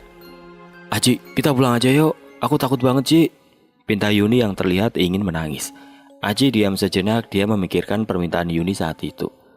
"Kalian ke kamar dulu, nanti kita bicarakan di sana." Mendengar perkataan Aji, mereka langsung bergegas ke kamar Andra. Sementara Aji langsung masuk ke dalam kamar Kinan. Namun saat pintu terbuka, Aji tidak menemukan Kinan. Dia memeriksa sampai lemari pun tidak ada sama sekali. Melihat hal itu, Aji panik dan langsung menuju kamar Andra. Dia heran kemana perginya Kinan. Aji berlari. Dia buka pintu kamar Andra dengan keras sehingga mengagetkan teman-temannya. "Kinan hilang!" teriak Aji. Mereka pun ikut terlihat panik. Tanpa banyak bicara, semuanya langsung keluar menuju kamar Kinan. Benar saja, ternyata Kinan tidak ada. Aji langsung mengajak teman-temannya untuk mencari di setiap ruang dan kamar yang ada di villa tersebut. Namun hasilnya nihil. Kinan tetap saja tidak ketemu. Di samping pencarian, bau kentang tersebut masih saja tercium. Aji dan teman-temannya seakan tidak peduli dengan bau tersebut. Rasa panik mereka seakan mengalahkan ketakutannya akan aroma bau kentang dan anyir itu. "Semuanya, ayo kita ke halaman depan," ajak Aji kepada teman-temannya. Dengan langkah cepat mereka semua menuju halaman. Tidak lupa Aji membawa satu-satunya penerang, yaitu senter yang dia temukan di dalam pondok. Kali ini mereka semua harus berpencar untuk mencari Kinan. Yuni bersama Aji dan Andra bersama Septi. Awalnya Aji meminta Andra untuk memeriksa pondok, namun langsung ditolak olehnya. Dia seakan trauma setelah mimpi tadi. Aji mengerti maksud Andra, maka dia memintanya untuk memeriksa bagian belakang villa. Sementara Aji dan Yuni memeriksa pondok tersebut. "Ji, kamu lupa, kita cuma punya satu senter," ucap Septi kepada Aji yang baru saja ingin berjalan menuju ke pondok. Mungkin karena panik, Aji sampai lupa akan hal tersebut. Akhirnya Aji mengusulkan untuk memeriksa bersama-sama. Aji berada di depan dan Andra di belakang, sementara Yuni serta Septi berada di tengah mereka. Perlahan langkah Aji memimpin di depan. Semuanya saling berpegangan, seakan tidak ingin dipisahkan. Saat berada di depan pondok, Andra kembali melihat sesuatu seperti di mimpinya itu. Dia melihat sebuah bayangan di dalam berjalan melewati jendela. Entah yang lain sadar atau tidak, namun Andra diam saja. Di samping itu badannya mulai gemetar karena kembali terbayang kejadian di mimpinya. "Ci, aku takut," ucap Yuni yang sudah mulai gemetar. Mendengar perkataan Yuni, Septi menguatkan genggaman tangannya kepada Yuni. Dia bermaksud untuk menenangkannya agar tetap kuat. Kaki Aji menginjak teras kayu pondok itu. Tiba-tiba lampu di dalam pondok tersebut meledak hingga membuat Aji dan yang lain terkejut. Melihat hal itu, mereka langsung mundur dan kembali ke halaman depan. Rasa takut luar biasa dirasakan oleh mereka semua. "Gimana ini, Ci?" tanya Andra yang terlihat berkeringat. "Aku juga tidak tahu, Andra. Aku pun tidak berani." "Biar aku saja yang ke sana," ucap Septi mengagetkan semuanya. "Yakin kamu, Sep?" tanya Andra. "Iya, ini semua tidak akan selesai kalau kita hanya begini-gini saja, Andra." Aji hanya terdiam, seakan kata-kata Septi seakan menyindir dia sebagai laki-laki. "Aji, sini senternya," pinta Septi. Dia langsung menyodorkan senter tersebut ke Septi. Dia seakan pasrah bila Septi berjalan sendiri ke pondok tersebut. Namun dalam pikirannya ingin sekali menemani Septi, tapi ketakutannya seakan berusaha menutupi keinginan itu. Septi berjalan meninggalkan Aji, Yuni, dan Andra. "Sep, tunggu." Tiba-tiba Aji memanggil Septi. Kali ini Aji tidak peduli apa yang akan terjadi. Dia tidak ingin temannya kembali hilang tanpa pengawasannya. Andra dan Yuni hanya terdiam di halaman melihat Septi dan Aji berjalan menuju pondok. Hawa dingin saat itu cukup menusuk hingga membuat Yuni menggigil. "Jam berapa, Yun? Kamu bawa handphone kan?" tanya Andra. "Ah, enggak, Andra, handphone aku di dalam kamar." "Yun, kita kok bodoh sekali." "Maksud kamu?" tanya Yuni yang heran dengan perkataan Andra. "Handphone kita kan ada lampunya, kenapa tidak kita pakai untuk bantu mencari bagian belakang villa?" "Astaga, Andra, iya, ayo kita ambil," ajak Yuni sembari menarik tangan Andra. Saat memasuki villa, bau kentang tersebut ternyata masih ada. Seketika Andra dan Yuni merasakan merinding yang luar biasa. Dengan langkah kaki yang cepat, Andra dan Yuni menuju kamarnya. Sampai-sampai Andra tersandung sesuatu yang berada di balik sofa dan terjatuh. Yuni langsung membalikkan badannya saat tahu Andra terjatuh. "Kamu tidak apa-apa, Andra?" tanya Yuni. "Tidak apa-apa, Yun." "Kenapa ya aku tadi?" jawab Andra yang kebingungan. Anehnya tidak ada apapun di situ. Tidak ada benda dan posisi sofa pun cukup jauh. "Sudah, jangan dipikirkan. Ayo Andra, lanjut jalan," ucap Yuni sembari menarik tangan Andra. Walau begitu, tetap saja Andra memikirkannya. Dia masih penasaran apa yang membuatnya tersandung. Sementara itu Aji dan Septi sudah berada di dalam pondok. Bau kentang dan anyir mulai tercium. Aji, kamu yang benar saja. Aku kan cewek, kenapa jadi aku yang di depan? Ucap Septi yang kesal. Loh, ini zamannya emansipasi kan? Katanya mau kesetaraan. Ya udah, jadi sama aja dong. Kamu itu lagi begini masih saja bicara seperti itu. Ini pegang senternya, kamu di depan. Dengan wajah sedikit kesal, Aji menuruti permintaan Septi. Keadaan dalam pondok sangat gelap. Cahaya senter Aji mencari keberadaan Kinan yang belum juga ketemu. Septi dan Aji sama-sama merasakan aura negatif yang sangat kuat, hingga membuat Septi merasakan mual di perutnya. Energi tersebut seakan menusuk-nusuk. Keringat pun mengucur di dahi Septi dan juga punggungnya. Ji, kamu ngerasain juga kan? Iya Sep, aku juga dari tadi merasa mual dan pusing, jawab Aji dengan lemas. Saat cahaya senter menyinari sofa yang berada di pondok tersebut, ada sesuatu yang bersembunyi di balik sofa tersebut. Sep, itu kaki. Kinan, Kinan. Dia langsung berlari menghampiri kaki tersebut. Begitu juga dengan Septi mengikuti dari belakang. Namun saat sampai dan melihat ke balik sofa, Aji dan Septi terkejut karena apa yang mereka lihat hanya sepotong kaki sampai lutut saja. Aji dan Septi langsung membalikan badannya dan berlari ke arah luar. Mereka masih tidak percaya apa yang baru saja dilihatnya. Apa salah mereka hingga diganggu seperti ini? Aji dan Septi berhenti di teras depan pondok dengan nafas yang terputus-putus. Septi menoleh ke arah halaman depan villa. Betapa kagetnya dia karena dengan jelas Septi melihat sosok yang selama ini menakuti mereka. Sosok pocong tersebut sedang berdiri persis di tengah halaman tengah. Septi hanya dapat terdiam. Sosok pocong tersebut seakan sedang memperhatikan ke arah dalam villa. Tiba-tiba muncul suara tertawa dari arah dalam pondok hingga membuat Aji dan Septi terkejut. Suara tertawa tersebut seperti ketawa kuntilanak. Aji dan Septi terdiam. Mereka seakan terjebak. Aji yang tadinya ingin mengajak Septi ke halaman depan ditahan olehnya. Ji, kamu lihat di situ, ucap Septi sembari menunjuk ke arah halaman. Aji menoleh. Dia pun merasa tidak percaya dengan apa yang dilihatnya. Kenapa dia ada di situ, Sep? Tanya Aji kepada Septi. Aku juga tidak tahu, Ji. Andra dan Yuni di mana ya? Mereka kan tadi ada di halaman depan, Ji. Mereka berdua di dalam kebingungan tidak tahu harus bagaimana. Sementara itu Andra dan Yuni yang sudah mendapatkan handphonenya langsung berlari menuju halaman depan. Namun beberapa dengan pintu keluar, Andra menarik tangan Yuni. Andra melihat sosok pocong tersebut sedang berdiri dan menatap ke arah mereka. Entah kenapa Yuni tidak menyadarinya. Kenapa Andra? Ayo cepat, aku takut. Itu Yun, ucap Andra sembari menunjuk ke arah halaman depan. Namun Yuni tidak melihat apapun di sana. Sosok tersebut seperti hanya menampakkan dirinya ke orang tertentu saja. Dengan cepat Andra menarik Yuni menuju kamarnya, bersembunyi dari sosok pocong tersebut.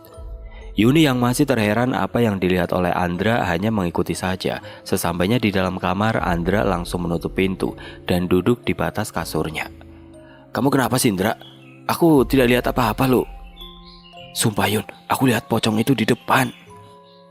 Di saat Andra dan Yuni berbincang, terdengar suara benda bergeser dari arah luar kamarnya. Mendengar hal itu, Andra menyuruh Yuni untuk tidak mengeluarkan suara. Dengan seksama Andra menguping, mencoba menerka dari mana arah suara itu. Andra, itu suara apa? Aku takut, bisik Yuni kepada Andra. Andra mencoba mengintip dari sela bawah pintu. Wajahnya perlahan menempel ke lantai yang terasa dingin. Dengan jantung yang berdetak cukup kencang, Andra menunggu sesuatu yang melewati depan pintu kamarnya. Hingga akhirnya sesuatu yang Andra tunggu datang. Sesosok tubuh sedang merangkak, namun Andra tidak mengetahui tubuh siapa itu. Dengan seksama Andra memerhatikan tubuh itu bergeser ke arah luar villa. Dari pakaian seperti bukan manusia.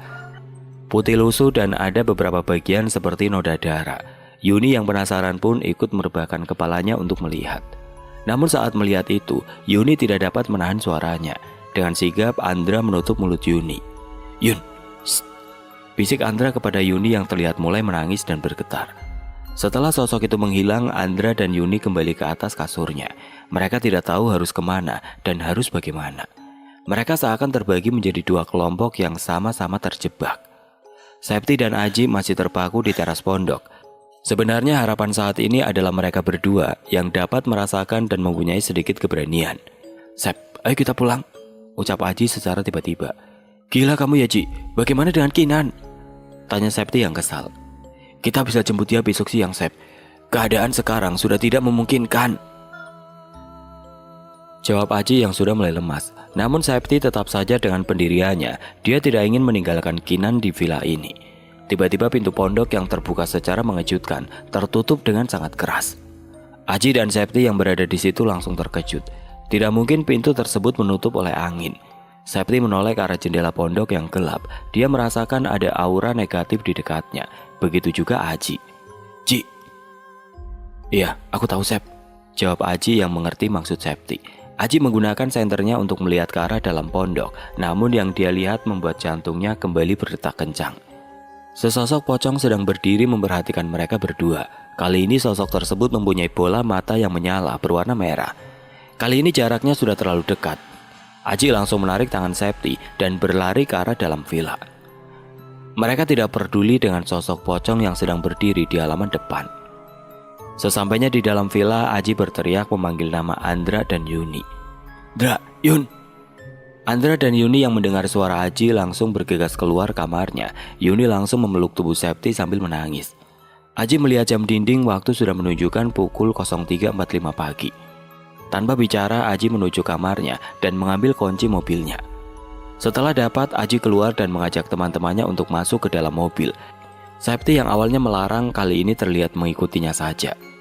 Mereka berempat berlari ke arah mobil Aji yang berada di ujung halaman. Setelah di dalam, Aji mencoba menyalakan mobil dengan keadaan panik. Saat Aji berusaha menyalakan mobil, Andra yang berada di samping Aji melihat ke arah villa. Dia melihat sosok Kinan berdiri di tengah pintu masuk. Dia seakan memperhatikan teman-temannya yang panik dan ingin pergi dari sana. "Ci, lihat sana, Ci, itu Kinan," teriak Andra. Mendengar Andra bicara seperti itu, Aji menoleh ke arah villa. Andra langsung berinisiatif untuk menarik Kinan dari sana. Dia keluar dari mobil dan berlari ke arah pintu masuk villa. Namun tinggal beberapa langkah ke arah pintu, tubuh Kinan seperti tertarik sesuatu ke arah dalam.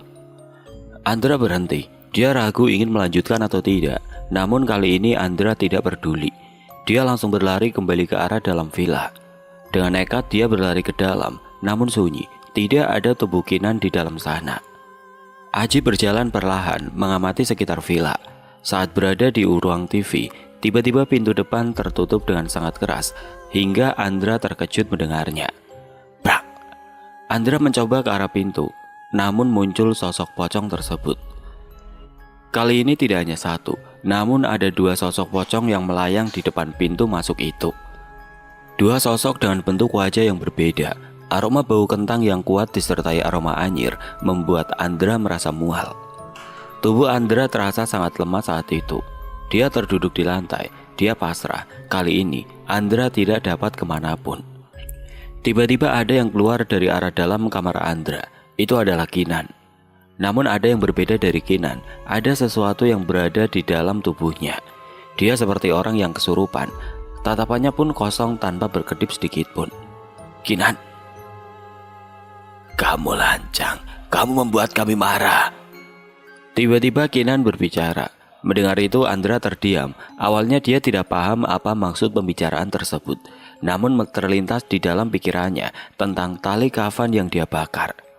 Andra langsung meminta maaf dengan menangis. Dia meminta ampun karena telah membakar tali kafan tersebut. Di samping itu Aji curiga kenapa Andra tidak juga kunjung keluar dari arah dalam villa. Selain itu Aji melihat pintu villa tertutup secara tiba-tiba. Dia langsung berlari ke arah pintu, namun seperti terkunci dari arah dalam. Aji menggedor-gedor pintu itu dan berteriak, namun Andra seperti tidak mendengarnya. Aji berlari ke arah belakang villa melewati pintu belakang. Ternyata terkunci. Aji mencari cara untuk masuk ke dalam. Dia menuju gudang dan mengambil sebuah besi untuk memecahkan kaca jendela. Namun saat pintu gudang terbuka, Aji terkejut karena ada tubuh Kinan yang tertidur di dalam sana. Tanpa pikir panjang, Aji langsung membawa tubuh Kinan ke dalam mobil dengan susah payah. Sambil menggendong Kinan, Aji mencoba memanggil-manggil namanya, namun tidak ada respon dari Kinan. Saat sampai di mobil, Septi dan Yuni yang melihat Aji membawa Kinan langsung membantu. Yuni menangis. Dia pun ikut coba menyadarkan Kinan yang terlihat seperti pingsan. Setelah itu Aji kembali ke arah jendela kamar Andra. Kebetulan kamar tersebut mempunyai jendelanya. Dengan keras Aji memecahkan kaca tersebut dan langsung ke dalam dengan susah payah. Namun saat sudah di dalam, Aji melihat tubuh Andra dalam keadaan tergeletak di lantai. Kembali Aji menggendong dengan susah payah karena tubuh Andra yang cukup besar dan berat. Syukur tidak ada gangguan saat itu, hanya aroma bau kentang yang terasa sangat kuat. Aji pun merasakan kehadiran makhluk itu, namun tidak menampakkan dirinya. Setelah badan Andra berhasil dibawa ke mobil, Aji berlari ke arah pintu gerbang villa, lalu kembali ke mobil dan meninggalkan villa tersebut. Saat berjalan menuju gerbang, Aji melihat sosok pocong yang berdiri memperhatikan mereka pergi dari arah jendela pondok. Aji langsung membuang pandangannya dan fokus mengendarai mobilnya. Mereka pergi meninggalkan barang-barang penting. Mereka tidak peduli dengan itu semua, karena untuk saat ini mereka selamat. Dengan kecepatan tinggi Aji mengendarai, dia ingin cepat sampai ke rumahnya. Dengan keadaan mengantuk Aji mengendarai, mobil sudah berada di dalam jalan tol menuju kota. Septi mewanti-wanti Aji untuk berhati-hati karena dia tahu Aji terlihat sangat lelah. Tujuan utama Aji sekarang adalah mengantar teman-temannya ke rumahnya, dan pertama adalah rumah Kinan. Saat sampai ke rumahnya pun dia masih belum sadarkan diri, begitu juga dengan Andra. Awalnya Aji ragu, namun dia tidak punya pilihan lain. Dia tidak tahu harus kemana selain diantar ke rumahnya. Resiko pasti ada, namun dia siap menanggungnya. Sesampainya di rumah Kinan, isak tangis menyambut. Ibunya Kinan menangis melihat anaknya kembali dalam keadaan tidak sadarkan diri seperti itu. Aji menjelaskan apa yang terjadi secara jelas dan perlahan. Untung sang ibu Kinan mengerti. Aji dan yang lain pamit mengantar Andra ke rumahnya. Sama halnya dengan Kinan, orang tua Andra juga menyambut anaknya dengan isak tangis. Ayahnya Andra yang mempunyai kelebihan dalam indera penglihatan, sepertinya sudah paham apa yang terjadi oleh anaknya. "Bapak tahu apa yang terjadi dengan Andra. Bapak tidak akan menyalahkan kalian semua," ucap Bapak Andra kepada Aji, Septi, dan Yuni. Setelah dirasa cukup, Aji, Septi, dan Yuni berpamitan. Sekarang mengantar mereka berdua. "Kita harus bagaimana, Ci? Aku merasa tidak enak dengan ibunya Kinan, apalagi ayahnya sudah tidak ada," tanya Septi ke Aji dengan raut wajah yang sedih. "Nanti kita pikirkan ya, Sep. Sekarang kita istirahat dulu," jawab Aji sambil mengendarai mobilnya. Septi dan Yuni saat ini sudah berada di rumahnya masing-masing. Begitupun dengan Aji. Selama 3 hari ini tidak ada komunikasi antar mereka. Seakan semuanya shock dengan kejadian saat itu. Aji yang ingin sekali rasanya menjenguk Kinan dan mencari tahu keadaannya, namun keberaniannya untuk menghadapi ibu Kinan adalah hal yang sangat sulit. Niat tersebut selalu urung begitu saja. Hingga akhirnya hari keempat, sebuah panggilan diterima ibu Aji. Panggilan itu untuk Aji yang berasal dari keluarga Kinan. "Assalamualaikum, Aji," terdengar suara yang tidak asing. "Waalaikumsalam, Ibu." Ibu Kinan ternyata yang menelponnya. Aji diminta untuk datang ke rumah Kinan dikarenakan dia sudah tersadar 2 hari yang lalu. Dengan tergesa-gesa Aji bersiap-siap untuk menuju ke sana. Namun tidak lupa Aji mengajak Septi dan Yuni juga. Mereka bertiga saat ini sudah berada di rumah Kinan. Hal yang lebih mengejutkan adalah di sana pun ternyata ada Andra juga. Namun kondisi mereka berdua sangat mengerikan. Tatapan kosong, seakan tidak ada jiwa di dalam tubuhnya. Seorang lelaki yang berumur sekitar 45 tahunan berada di sisi mereka. Aji, Yuni, dan Septi tidak mengenalnya, namun dari cara berpakaiannya seperti orang yang mengerti akan hal-hal gaib. "Aji, Septi, Yuni," ucap lelaki itu. "Iya, Pak," jawab Aji yang kebingungan bagaimana lelaki itu mengetahui namanya. "Saya Sopyan. Di sini saya akan jelaskan apa yang sebenarnya terjadi dengan teman kita Kinan dan Andra." Aji, Septi, dan Yuni semakin penasaran mendengarnya. Mereka pun ingin tahu ada apa dengan temannya hingga menjadi seperti itu. Bapak Sofyan menjelaskan kalau dia sudah tahu apa yang terjadi di villa sana dan apa penyebabnya. Namun Bapak Sofyan tidak ingin memberitahu siapa yang menjadi biang keladi atas kejadian itu semua. Beliau tidak ingin nantinya semua pihak saling menyalahkan. Sebuah keputusan yang benar diambil oleh Bapak Sofyan. "Kita semua harus ke sana." Aji, Septi, dan Yuni terkejut mendengarnya. Mereka masih dalam keadaan syok dan sekarang harus kembali ke villa itu. "Apakah Yuni dan Septi tidak apa-apa kalau tidak ikut ke sana, Pak? Biar saya saja yang mewakili mereka."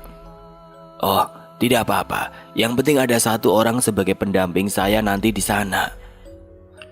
Setelah bersepakat, keluarga Kinan dan keluarga Andra beserta Aji berangkat kembali ke villa tersebut. Sebuah kebenaran sebentar lagi akan terungkap. Aji sangat penasaran akan hal itu.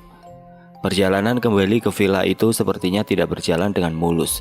Beberapa kali ban mobil Aji dan keluarga Andra meletus secara tiba-tiba hingga hampir membuat kecelakaan. "Ada yang tidak ingin kita ke sana," ucap Pak Sofyan. Bapak Sofyan menyarankan semuanya untuk tabah dan beristighfar. Semoga perjalanan mereka aman dan sampai tujuan. Perjalanan yang seharusnya menempuh 2 jam menjadi 4 jam lebih karena kejadian ban meletus tersebut. Akhirnya sampailah mereka di depan villa. Mobil Aji menjadi yang pertama masuk ke arah halaman. Pintu gerbang masih terbuka dan anehnya, Aji merasa villa tersebut kembali seperti semula. Sampah dan daun yang berserakan mengotori halaman. Aji melihat kebun kecil di halaman juga mengalami hal yang sama, tidak terurus kembali. Benar-benar seperti pertama kali mereka datang. Namun Aji diam saja, tidak ada satu kata pun yang keluar dari mulutnya. Mobil diparkirkan di halaman depan bersamaan dengan mobil keluarga Kinan dan Andra. Aji dan Pak Sofyan melangkah ke arah villa. Posisi villa dalam keadaan pintu tertutup, padahal saat meninggalkan villa tersebut dalam keadaan terbuka. Aji menoleh ke kanan. Terlihat mobil Andra masih berada di tempatnya. "Sebentar, biar saya duluan ya," ucap Pak Sofyan menghentikan langkah Aji. Dia terlihat melakukan gerakan-gerakan yang Aji tidak tahu, entah apa yang dilakukan oleh Pak Sofyan. Setelah itu Pak Sofyan mengajak Aji untuk masuk ke dalam. Saat pintu dibuka, Aji kembali terkejut karena dalam villa tersebut benar-benar kembali dalam keadaan kotor kembali. Ini hal yang sangat tidak mungkin, sangat tidak mungkin. Bapak Sofyan meminta Aji untuk membawa tubuh Kinan dan Andra ke dalam villa, namun orang tuanya dilarang untuk ikut. Menurutnya, yang di sini harus yang bersangkutan dengan kejadian di sini. Beliau tidak ingin yang lain menjadi korban juga. Setelah semuanya sudah berada di tengah ruangan villa, Bapak Sofyan menutup pintu rapat-rapat. "Aji, tolong kamu jaga tubuh Kinan dan Andra ya," pinta Pak Sofyan. "Baik Pak." Pak Sofyan duduk di depan mereka bertiga. Tiba-tiba Aji merasakan kehadiran mereka. Aji merasakan banyak sekali yang datang. Aura mistis sangat kental dan kuat hingga membuat Aji merinding hebat. Jantungnya pun langsung berdetak sangat cepat. Dia melihat Bapak Sofyan melakukan gerakan-gerakan. Sepertinya beliau sudah memulainya. Sesaat keadaan hening. Tidak ada suara apapun dalam ruangan itu. Aji pun terdiam. Dia mulai merasakan ketakutan yang luar biasa. Tiba-tiba sebuah gumaman yang seram, entah dari mana asalnya, terdengar di ruangan tersebut. Aji terdiam.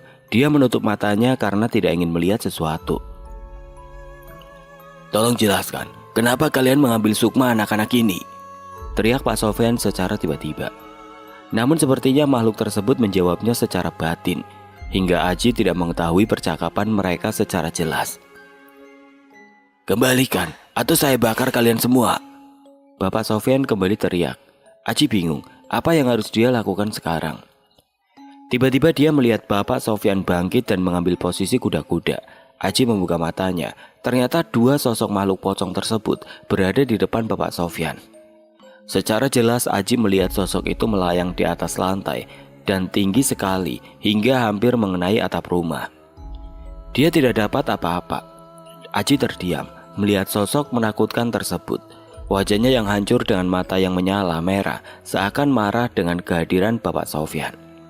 Karena tidak kuat, Aji menutup wajahnya dengan kedua lututnya. Tiba-tiba terdengar suara ledakan disertai cahaya terang, namun tidak membekas apapun di dalam ruangan itu. Aji membuka matanya. Dia tidak melihat sosok pocong tersebut, namun Bapak Sofyan terlihat mengeluarkan darah dari hidungnya. "Bapak, tidak apa-apa kan?" tanya Aji yang khawatir. "Tidak apa-apa, sekarang kamu pegang tubuh temanmu ya. Saya ingin menarik sukma mereka dari alam sana." "Baik Pak." Bapak Sofyan kembali melakukan gerakan dan diam. Aji melihat ekspresi wajahnya sangat serius. Darahnya mengalir melewati dagunya dan menetes ke baju koko yang Bapak Sofyan pakai. Tiba-tiba tubuh Kinan dan Andra seperti terhentak. Aji pun langsung memegangnya dengan kuat. Tubuh Kinan dan Andra seakan ingin terjatuh. Mereka berdua secara tiba-tiba tidak sadarkan diri. "Sudah, kamu letakkan saja tubuhnya dan panggil kedua orang tuanya." Baik Pak. Dia langsung bangkit dan memanggil orang tua Kinan serta orang tua Andra. Anak kalian Sukmanya sudah kembali, namun membutuhkan waktu untuk kembali sadar. Silakan bawa mereka ke mobil, ucap Pak Sofyan. Mendengar hal itu, kedua orang tuanya langsung menggendong Kinan dan Andra ke mobil. Sementara Aji sibuk mengambil semua barang teman-temannya di kamar masing-masing, baju sampai handphonenya. Aji memastikan tidak ada yang tertinggal satupun di villa tersebut. Setelah yakin tidak ada yang tertinggal, Aji menghampiri keluarga Kinan dan Andra serta Bapak Sofyan yang sudah menunggunya di halaman depan. Tidak lupa mobil Andra dibawa oleh ayahnya kembali. Aji mengunci pintu depan villa. Dia masih tidak percaya dengan apa yang telah terjadi di sini. Mereka yang berniat untuk berlibur harus merasakan hal-hal yang mengerikan. Tidak lupa Aji mengabari pamannya. Dia baru menemukan keberanian untuk bercerita karena sebelumnya masih merasa ketakutan. Bapak Sofyan sudah bicara kalau villa tersebut sudah bersih, namun tetap saja karena kejadian itu, mereka berpikir dua kali untuk kembali. Semua sudah kembali ke rumahnya masing-masing. Butuh waktu 1 minggu untuk membuat Kinan dan Andra kesadarannya pulih. Bapak Sofyan berpesan untuk kembali berkumpul setelah keadaan membaik. Dra, sudah sehat? Tanya Aji via telepon genggamnya. Sudah Ci, tapi badanku masih pada sakit semua, jawab Andra. Besok kita semua kumpul ya di kafe dekat rumah Kinan. Oh oke Ci, berkabar saja ya, balas Andra sembari menutup teleponnya. Tidak lupa Aji mengabari Kinan, Septi dan Yuni juga. Aji semakin penasaran dengan kebenaran besok. Sebenarnya Aji sudah punya feeling apa penyebab kejadian tersebut, namun dia tidak yakin saat itu. Terik matahari di ibu kota sama dengan terik yang berada di wilayah villa. Bedanya, hawa yang panas mereka semua rasakan saat ini. Aji tergesa-gesa bangun dari tidurnya. Seperti biasa dia telat dalam hal berjanji. Sesampainya di kafe tersebut, semua teman-temannya sudah berkumpul. Begitu juga dengan Bapak Sofyan. Seperti biasa, siapa yang mengajak dia juga yang paling telat, ucap Andra yang terlihat kesal melihat Aji baru datang. Semuanya langsung tertawa mendengar kata-kata Andra. Aji langsung duduk di samping Bapak Sofyan. Baiklah, kita mulai ya. Semuanya langsung terdiam. Ternyata tidak hanya Aji yang penasaran, yang lain juga. Mereka ingin tahu apa penyebabnya dari semua ini. Andra terlihat gelisah saat itu. Dia seperti yakin bahwa dirinya lah yang menjadi penyebab kejadian tersebut. Sebelumnya saya bicara, apakah ada yang ingin memberitahu sesuatu? Ucap Bapak Sofyan. Semua terlihat diam dan saling bertatap muka. Aku Pak, tiba-tiba Andra bicara. Semuanya pun langsung menoleh ke arah Andra. Mereka penasaran apa yang ingin dibicarakan olehnya. Aku ngerasa bersalah dengan kejadian kemarin, ucap Andra dengan raut wajah yang sedih. Maksud kamu, Dra? Tanya Yuni yang penasaran. Aku yang jadi penyebab kita mengalami kejadian mengerikan itu, Yun. Aku menemukan tali kafan di kebun kecil dekat halaman depan. Lalu apa yang kamu lakuin dengan tali itu? Aku membakarnya. Aku tidak tahu kenapa melakukan hal itu. Dalam pikiranku terlintas ingin membakarnya, Sep, ucap Andra sembari meneteskan air matanya. Ya sudah, kan sudah terjadi, tidak perlu disesali. Yang penting sekarang kalian sudah kembali berkumpul, potong Pak Sofyan. Aku minta maaf sama kalian. Aku merasa bersalah, ucap Andra sembari menangis. Yuni yang melihat Andra menangis juga ikut bersedih. Tidak terasa air matanya menetes. Kinan, aku minta maaf karena kamu jadi korbannya. Namun Kinan terlihat diam saja. Dia seperti tidak percaya ternyata penyebabnya adalah temannya sendiri. Kinan bangkit dan meninggalkan kafe tersebut dengan motornya. Tidak ada yang menahan Kinan, begitu juga dengan Bapak Sofyan membiarkannya pergi. Sudah, biarkan saja dulu. Mungkin teman kalian masih butuh waktu untuk menenangkan pikirannya. Semuanya pun mengangguk mendengar perkataan Pak Sofyan. Beliau juga menjelaskan apa yang terjadi dengan Andra dan Kinan. Sukma mereka dibawa ke alam pocong tersebut sebagai balasan atas perlakuan Andra yang membakar tali kafannya. Mereka tidak terima karena itu rumahnya. Bapak Sofyan juga menjelaskan mengapa tali kafan tersebut berada di kebun kecil itu. Menurutnya ada seseorang yang sengaja menaruh di situ dengan niatan jahat. Namun Bapak Sofyan tidak menjelaskan apa niat tersebut. Mendengar semua penjelasan Bapak Sofyan, semuanya merasa lega. Mereka tidak lagi merasa takut akan kehadiran sosok pocong tersebut di rumahnya. karena mereka berpikir kalau sosok pocong tersebut akan mengikuti mereka terus. "Pak, bau kentang itu dari mana ya?" tanya Yuni yang penasaran. "Itu dari sosok pocong itu. Baunya memang seperti kentang dan bau anyir seperti darah. Karena mereka terlalu lama di sana, bau tersebut seperti sudah menyatu dengan aura di villa tersebut," jelas Pak Sofyan. Setelah yakin tidak ada yang ingin ditanyakan, Bapak Sofyan pamit dan meninggalkan mereka semua di kafe tersebut. Kisah yang banyak kita ambil pelajarannya, bagaimana cara bersikap dan mengambil keputusan sangat dibutuhkan di tempat yang asing. Ingat, tetap sopan dan jaga diri kita baik-baik. Di dunia ini bukan hanya dunia kita saja, namun ada dunia lain yang memiliki kehidupan.